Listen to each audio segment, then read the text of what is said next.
Okay, welcome to today's class. We're going to be looking at reward and compensation management. Reward and compensation management. It's a very interesting course, and as we proceed, you will begin to see the importance of reward and compensation. And of course, this course is given birth to by the fact that people work, people labor, people put in their best. And it is important that after people have labored and put in their best, they get some kind of course, the word reward is more like a payback, it's more like an appreciation, it's more like a thank you for your effort that have been put so far into this workplace. So that is the essence of reward and compensation management. So let's start by defining the term so that we can understand what it is.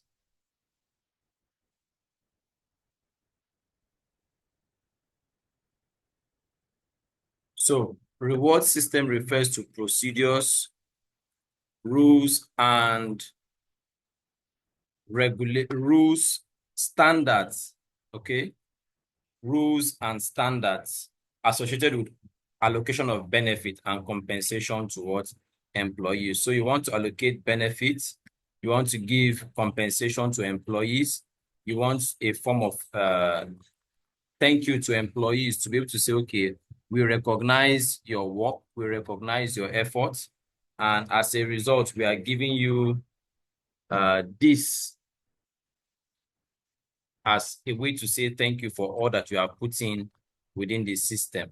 Okay, and that is what we are discussing. Now, reward system in the context of performance management is defined as an integrated system that ensures equitable avenues to employees for fulfillment of their financial and non-financial needs. So equitable uh, avenues to employees is an integrated system, a way you want to reward them, a way you want to say 30 minutes, a way you want to say thank you for all their efforts, is what it is.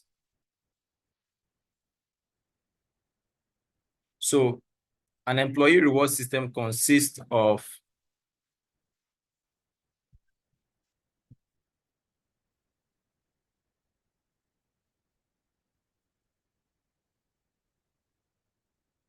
An employee reward system consists of an organization's integrated policies, practices, processes for rewarding its employees in accordance with their contribution, skill, and competence, and their worth. It is developed within the framework of the organization's reward philosophy. Okay, so let's quickly go to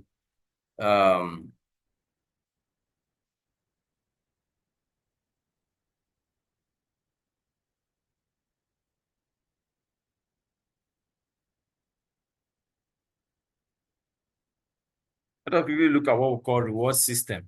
Objective of reward system. A reward system has three major objective. Number one, attraction. The reward system is intended to attract and retain sustainable employees. You want to keep them performing, you want to keep them doing well, you want to keep them giving their best in that work environment. So you want to, as such, you want to be able to say thank you by rewarding them with something that is good. Number two, compensation is also intended to maintain and improve performance. If people are doing well, it is maintained. And apart from just maintenance, you want their efforts to be improved. And so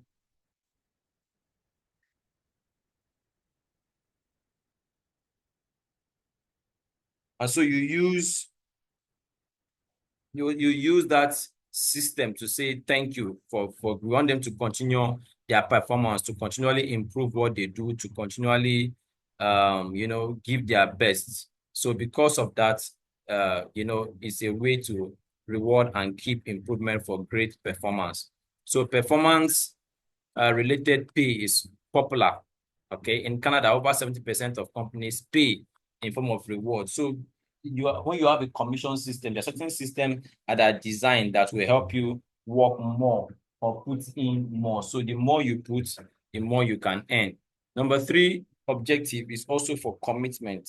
And by commitment, we mean you want people to give their best. You want people to put in more. Yeah, in terms of effort, in terms of input, in terms of their commitments, okay, so that they are not distracted by opportunities that come from other places. So, for example, if a company values teamwork, then there will probably be a team of bonuses. Okay, so bonuses that can help say a great job for what they are doing. So, because of that, um,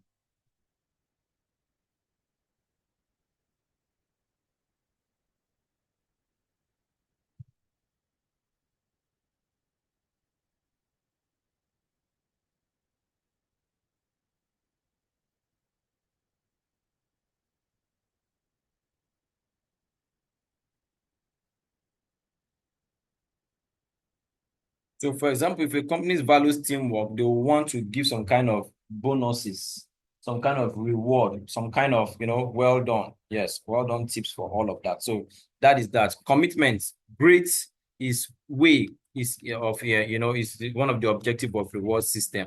We have great performance and also attracting people, attracting employees. Okay, so let's look at components or types of reward system. An organization reward system comprises of three components. Number one, in designing an effective reward and compensation system, all these elements must be carefully considered. Number one, financial reward. Financial reward is a form of compensation. Financial reward is a form of compensation.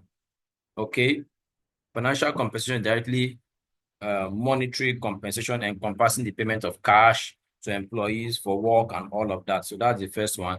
Then you have non-financial reward.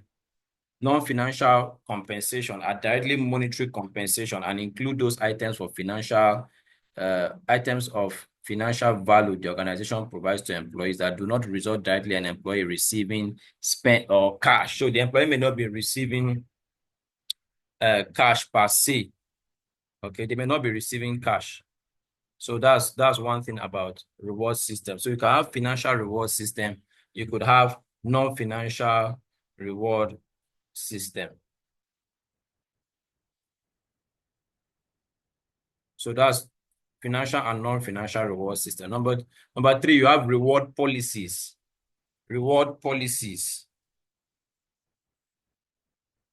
Reward policies. Now, reward policies covers, we have under reward policies, it covers things like levels of compensation, external competitiveness versus internal equity. External competitiveness refers to the pay rates of an organization's job in relation to its competitors' pay rates. Okay, so you have other sister organization in the same area that do something similar. So this levels of compensation, this is where it comes in. Then we have external competitiveness versus internal equity, which is just what I explained now. Then we have number three, assimilation policies. The introduction of new or considerably revised pay structure means that policies have to be developed on how existing employees should be assimilated or how they should adjust it. These policies covers where people should be placed in their new grades and what happens to them if their new grade and pay range means that the existing rate is above or below the new scale of job. Okay, so introduction of a new or considerably revised pay structures means that the policies have to be developed. Okay, so that's assimilation rates. Okay, sorry about this. So we're looking at reward policies, and we said levels of compensation, external competitiveness. We have assimilation policies. We have protection policies. We have protection policies.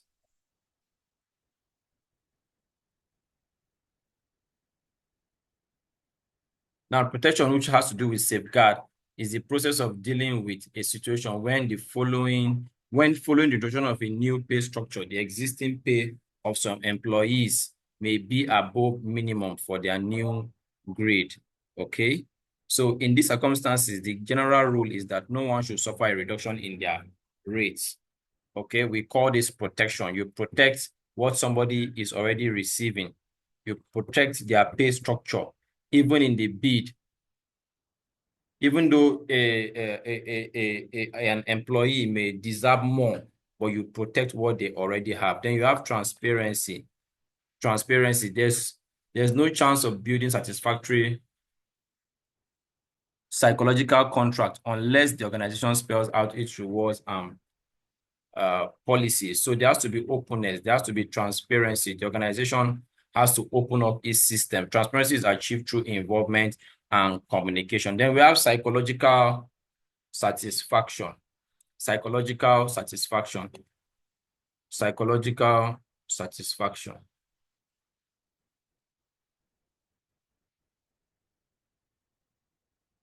Now, includes this form of reward includes opportunities to perform meaningfully at work, social interaction with others. You have job training, career advancement opportunities.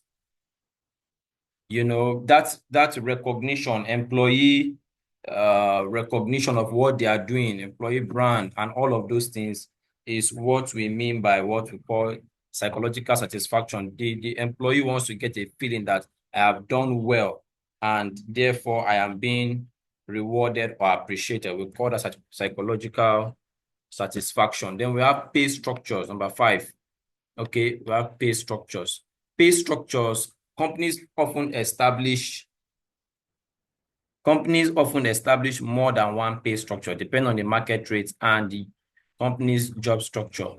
Common pay structures include exempt and non-exempt structures. Pay structures based on job families, and all of that, and even geography. All of these things affect how companies come up with pay structures, okay, which I might not detail into, but just know it because of our time. We have very limited time to be able to cover these courses. So you have what we call exempt and non-exempt pay structures. We have pay structures based on job family, that is like executive, managerial, professional, technical, clerical. So depending on the nature of the job, okay, pay structures based on geography, that is the location. Are you in the US? Are you in Nigeria? Are you in Lagos, Abuja? Okay, so all of these things determine. Then the 6th, don't forget, we are talking about the topic types of reward system. We said there's financial reward system, non-financial reward system. Then we have reward policies. We looked at reward policies. Then psychological satisfaction, pay structures. Then we're now looking at base pay. Now, base or basic pay is the level of pay, which is a fixed salary or wage that constitutes the rate for the job. It may provide a platform for determining additional payments related to performance competence. In other words, you have a basic minimum that everybody receives. However, based on your performance and how you are able to do at work, there can now be other benefits that will follow it, but it's basically a base pay upon which every other benefit can be built upon. Then job evaluation is a systematic process for defining the relative work of size of a job within an organization. So you evaluate a job, you want to determine the worth of a job, you want to determine the value of a job, you want to determine what has to go into a job for it to, be good, or for that job to perform well. We call that job evaluation. Then we also have contingency pay. Now, contingency pay is additional financial compensation may be provided that are related to performance, competence, skill, okay, which are referred to as contingency pay. And if such payments are not consolidated into base pay, they can be described as variable pay. So variable pay is sometimes defined as pay at risk. For example, the pay of sales representative as a commission only is entirely at risk. Okay, yes, so it's risky based on the fact that, okay, they are sales representatives and they get commission based on the volume or amount of sales they are able to make. So we have individual performance related pay, we have bonuses, we have incentives, and we have commissions. Okay, we're looking at different types of uh, contingency payments. Okay, and we said there are majorly four types. The first is what we call individual performance related pay. We have bonuses, we have incentives, and we also have commission. Then a special form of incentive is one that is service related and competency related pay. Okay, we have so many of them depending on your field of work and your company policy. Okay, we have contribution or related pay.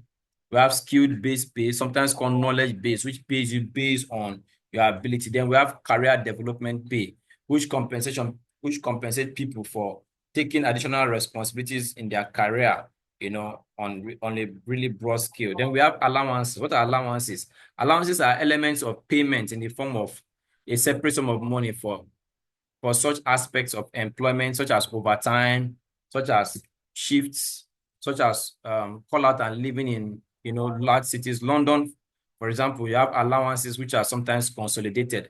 Organizations which are simplifying their pay structure may buy out the allowance and increase base pay accordingly. So the base pay is okay, this level attracts so and so amount. So rather than go by allowances, we just increase the total base pay by certain percentage so that we don't have to do allowances again. Different systems, different structure. Then we have total earnings, actually calculated based on base pay and additional pay. So you have a minimum base payment that you get. It's now added to additional payments, okay, that bonuses that come from base pay, additional payment that comes from contingency payments, which can be variable, okay. Then total remuneration. Total remuneration is the value of all cash payments, total earnings and benefits received by the employees. We call that the total remuneration at the end of the day, which includes the base pay, which is what is sometimes called basic salary in some places. The basic salary, then all of that benefits now comes to add to it, depending on the nature of pay, then you get your total remuneration. Okay, so let us see, how can you define or design a reward system? How can you design a reward system?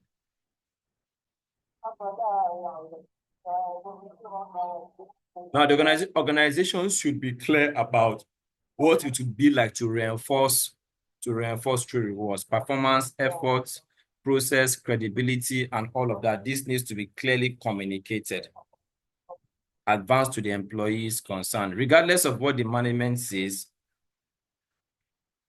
it rewards people, says it rewards people, it will respond to their behaviors.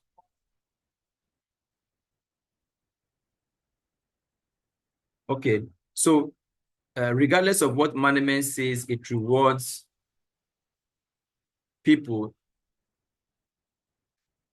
People will respond to what the behaviors that they perceive. Okay, so employees should preferably be involved in it. Yes, in other words, you should be involved in the process. Rewards can be broadly classified into extrinsic and intrinsic reward. So those two, it can be extrinsic and it can be intrinsic reward. Extrinsic reward comes from without, whereby intrinsic rewards are rewards that comes from within. Extrinsic reward are bonuses, pay, holidays, etc. They are not physical in nature. They can be classified as monetary and non-monetary rewards. Okay, of course, which are extrinsic. They come from outside. Then intrinsic rewards are rewards including more responsibility, greater job, freedom and discretion, more interesting and challenging work, opportunities to grow and become better. Since rewards are symbols of regulation, non-monetary rewards are usually preferable sometimes because organizational culture is created to maintain organizational goals. Okay, so in fact, was organizational tasks are more carried out in teams. So it's important to understand how this reward system works. Intrinsic is not something that you leave at the end of the day and you are holding a physical reward. No, intrinsic is not always physical. These are rewards that comes from without. Okay, you cannot hold on to them and say something that you got.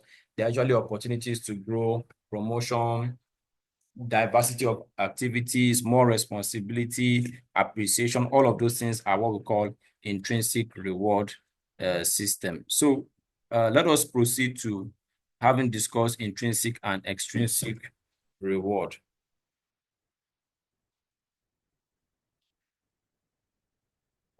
So in designing a reward system, ask who are you rewarding?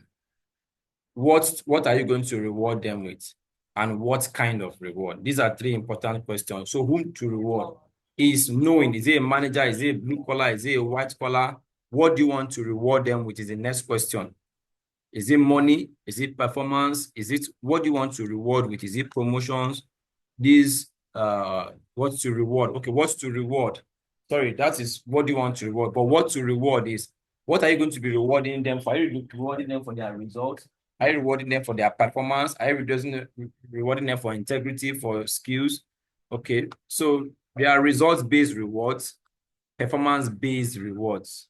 Results-based reward based on your delivery, meeting with targets. Then we have performance-based reward. It needs good benchmarks that the actual performance may be measured with. Okay, otherwise employees will feel assessed unfairly. So there has to be certain benchmark, certain grade on which they are reward on. Then we have competence, your ability to perform, your ability to deliver. Okay, then we have skill based on your development, your growth, skills based reward are suitable for qualitative jobs. Okay, what kind of reward do you want to give? Cash or it's not cash? Is it employee of the month? Is it recognition? Is it promotion? What is it? So all of these things are what reward system is all about. Now let's quickly look at second topic and let's see that we can cover this topic. So the first is motivation, and the next topic is motivation. When you hear the word motivation, it's derived from the word motive. Okay, the intent.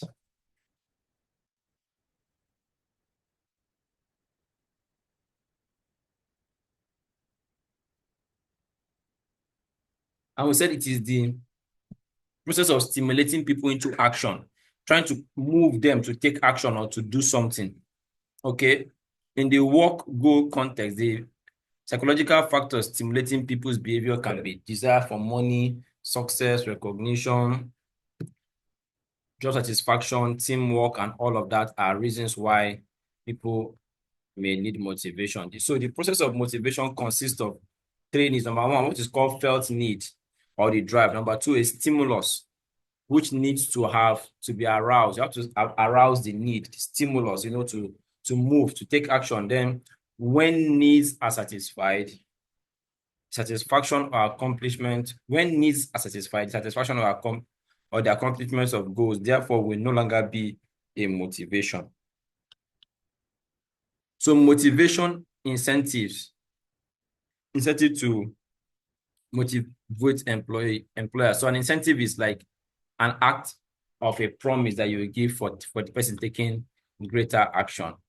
So the need of incentives can be many: to increase productivity, drive or arouse stimulus to work, enhance commitment to performance, to shape behavior or outlook, to inculcate zeal, to get the maximum of their capabilities out. Okay, therefore, management has to offer two categories of incentives, which can be monetary and non-monetary. This has come over and over. Non-financial incentives can be in the form of security or job security, praises or recognition, suggestion scheme, job enrichment. Job enrichment is another system. This can be done by giving him an important designation or a bigger task or responsibility. Then promotion opportunities. He knows that he has many things to look up to. Then you have positive incentive and negative incentives.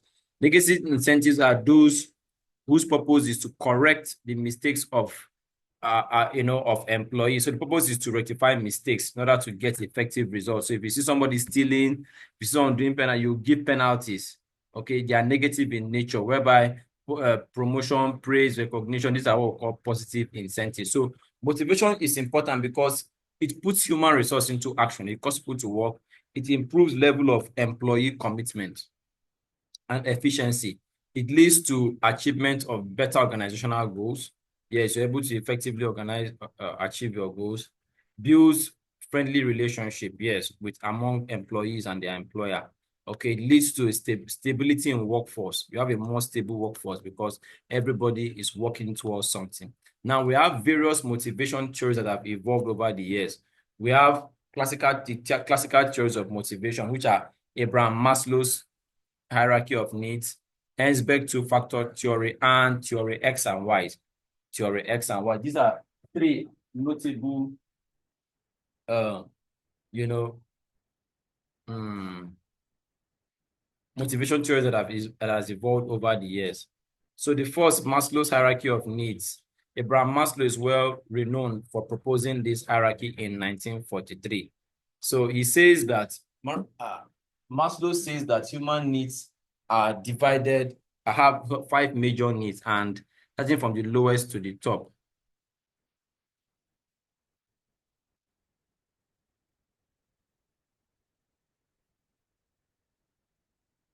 The first, which is at the base, is physiological need, which is the basic needs of human. Then we have safety needs. So when physiological needs are met, the next you're looking forward to is safety needs. Then you have social needs, which include need for love, affection, care, belongingness. Then you have esteem needs. There are two types, internal and external. You want to feel worthy, you want to feel respect. Okay. Then you have self-actualization, which is the highest form of needs satisfied. So Maslow says these needs of humans proceed along this path. It's physiological, which physiological, safety, social esteem, and self-actualization. Okay. So you can see it on the table here, Maslow's needs. So Maslow says as far as physiological needs are concerned, the manager should give employees appropriate salaries to take care of the necessities of life. Okay. Okay. Then as far as safety needs are concerned, managers should give employees a safety and security. Then social need to encourage teamwork, encourage cohesiveness, okay, bonding and working together. Okay, teamwork. Management should also give the deserved pay to make them feel worthy. And the last one is self-actualization, where they can rise and grow to the peak of their work or their jobs. But however, the limitation is not empirically supported, and sometimes our needs do not proceed along that path from bottom to top. Okay, so you can go and check out two-factor theory and also read up theory X and Y. Then when we come in our next class, we'll be able to start from performance management itself. Okay, so thank you very much and have a wonderful day.